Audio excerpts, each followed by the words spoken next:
Halo, selamat pagi pemirsa Was-Was. Dengan suasana hangat di pagi hari ini, saya Caca Takya akan menemani Anda selama 30 menit ke depan. Di mana lagi kalau bukan di Was-Was. Oleh sebab itu jangan beranjak dari tempat Anda, karena berita yang kami sajikan bukan hanya sekedar berita. Sebab Anda patut was-was sebelum menyaksikan Was-Was. Momen HUT kemerdekaan Republik Indonesia yang ke-70 tahun ini rupanya tidak hanya dirayakan secara meriah saja, tetapi justru perenungan juga napak tilas bagi Randy Martin dan juga Cassandra Sherrilly di kediaman seorang pejuang bernama Kakek Ilyas. Uniknya, di rumah kakek sang pengibar bendera merah putih saat momen proklamasi di tahun 1945 itu, Casey mendadak menangis. Ada apakah gerangan?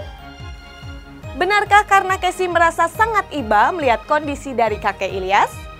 Dan pemirsa, berita tersebut akan kami rangkai dengan kisah pertemuan unik Prilly Latukonsina dan juga fansnya, yaitu Pril First, di ulang tahun Pril First yang ke-4 tahun. Dan pemirsa, mari kita simak liputannya berikut ini.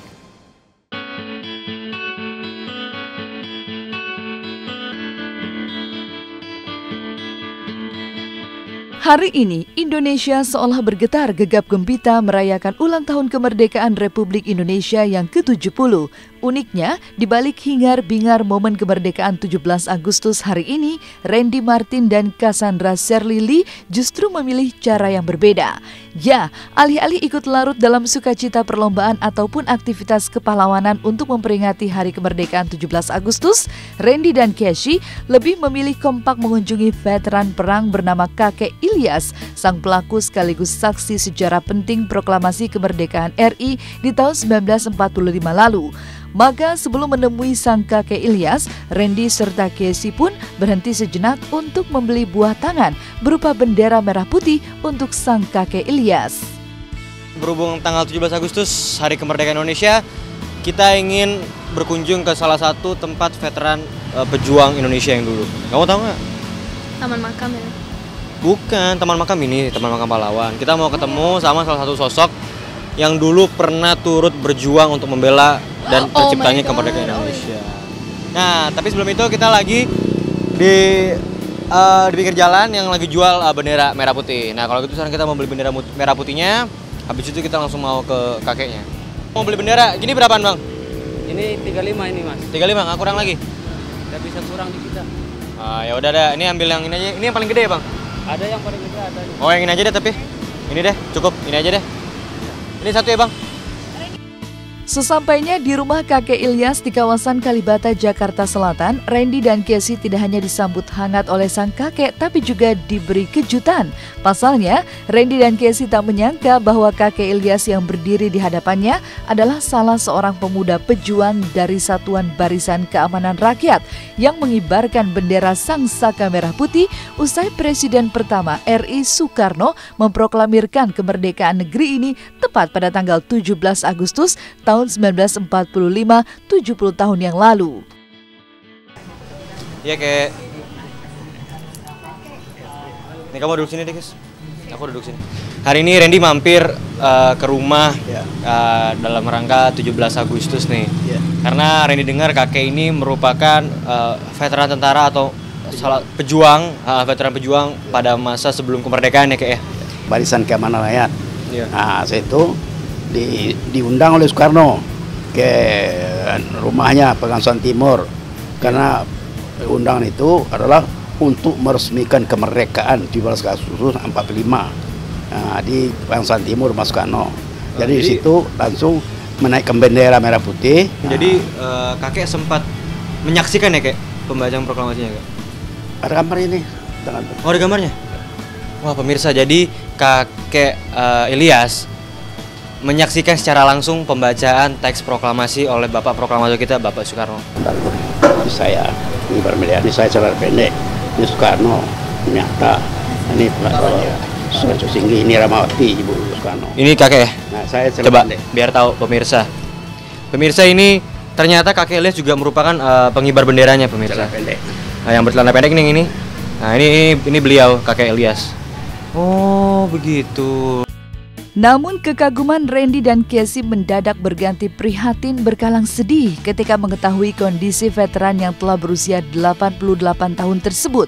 Pasalnya, tidak hanya harus menahan kedua pasang matanya dengan plester agar bisa terus melihat, rumah kakek Ilyas yang berada persis di dekat rel kereta api yang bising bahkan mengulik batin Casey menangis. Karena nasib pejuang yang pernah mengorbankan jiwa dan raga demi kemerdekaan Indonesia kini justru mendulang miris. Bahkan istri kakek Ilyas pun telah berjualan es batu selama 15 tahun untuk menyambung hidup dari hari ke hari. Nah, Pakai plaster ya, bagus yang plaster, bisa terbuka terus. Terus kayak mau nanya nih, kayak sejak kapan kayak matanya mulai diplaster nih? Kayak? Oh, plaster tahun 2001. 2001. Saya nampak, bisa baca, enggak pakai kacamata bisa baca. Cuma kulitnya nutup turun. Jadi nggak kelihatan. Jadi kalau pakai plaster ya bisa jalan, kalau nggak bisa jalan saya. Jadi kata dokter, kalau nggak mau operasi lagi, pakai plaster aja supaya terbuka jalan. Ayolah. Udah 4 kali saya nggak mau operasi lagi, enggak lagi. Percuma operasi turun-turun juga. Oh iya, jadi memang percis. 3 Jadi kereta. selain rumahnya yang memang bersebelahan dengan rel kereta, kamarnya lebih dekat lagi dengan rel keretanya. Betul. Nggak terganggu kayak sama sekali. Nggak terbangun kalaupun kereta lewat. Udah biasa. Sudah biasa. Kalau baru udah bisa. Sorry kayak mau nanya, ini kakek ada persiapan tabung oksigen di kamar? Saya. Untuk kakek kalau tiba-tiba sesak. Ya jantung, kalau sesak jantung. Apa ini dari RSPAD. Reni dengar-dengar kakek juga sekarang berjualan es batu nih kak. Betul? Iya. Oh sebenarnya nenek beli batu. Oh iya. Boleh. Coba nek kesini nek sebentar. Sudah berapa lama sih nek mulai menjalani usaha berjualan es batu ini nek? Udah lama, 15 tahun. 15 tahunan dari tahun 2000-an ya. Iya. Wah luar biasa. Berarti sudah 15 tahun nenek berjualan es batu untuk nambah belanja ya nek ya. Ironis, di tengah kemegahan Indonesia yang kian berderap maju dan merayakan hari kemerdekaan dengan penuh kemeriahan, tapi nasib para veteran pahlawan yang pernah memperjuangkan kemerdekaan negeri ini justru tertatih dan mendulang prihatin. Casey yang tak pernah menyangka bakal menemui pemandangan prihatin di rumah kakek Ilyas pun kian menggulirkan tangis ketika mendengarkan pengakuan sang kakek yang sempat nyaris tergusur dan terancam terusir dari rumahnya yang sempit dan memprihatinkan. Sungguh sebuah potret miris jauh dari wasiat Bung Karno, sang proklamator Republik ini, bahwa sebuah bangsa yang besar adalah bangsa yang menghargai para pahlawannya. Dulu rumah saya bertingkat, sudah kebakar, saya bangun lagi tidak bertingkat. Biaya habis 50 juta. Saya pinjam duit di bank, borokkan pensiun ke bank. Pinjam duit di bank 50 juta. Situ bangun, sudah selesai dibangun. Itu ini sekarang baru berapa tahun, tahun 2014, setahun baru, ini 15, setahun baru sudah bangun. Itulah nasib saya sini. Kemarin mau digusur lagi oleh gubernur, oleh wali kota, tiba perintah, kosong semuanya mengusur. Saya lapor ke DPR, dipanggil DPR wali kota. Kamu kurang ajar ya, itu pejuang tinggal pinggir kereta api itu, kamu tidak menghargai pejuang. Gara-gara dia berjuang dengan temannya, kita merdeka, nikmatin sekarang. Kamu jadi bisa wali kota, saya juga DPR. Kamu tidak mau martin orang pejuang. Diam aja wali kota itu. Akhirnya tekan oleh DPR, tolong sediakan rumah bagi bapak pejuang itu.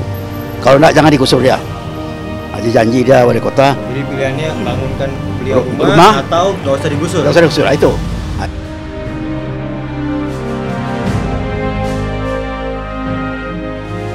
Jangan kemana-mana, sesaat lagi Was-Was masih akan mengentas cerita unik berkalang haru di balik perayaan 4 tahun fans base Prilly Latukonsina. Ada alasan apa di balik tangis Prilly yang pecah di atas panggung? Benarkah Prilly sedih menggelar acara di tengah masalah hukum yang kini diperjuangkannya? Tonton terus Was-Was, kami akan kembali setelah yang satu ini. Sekarang kita tiup bareng-bareng, 1, 2, 3.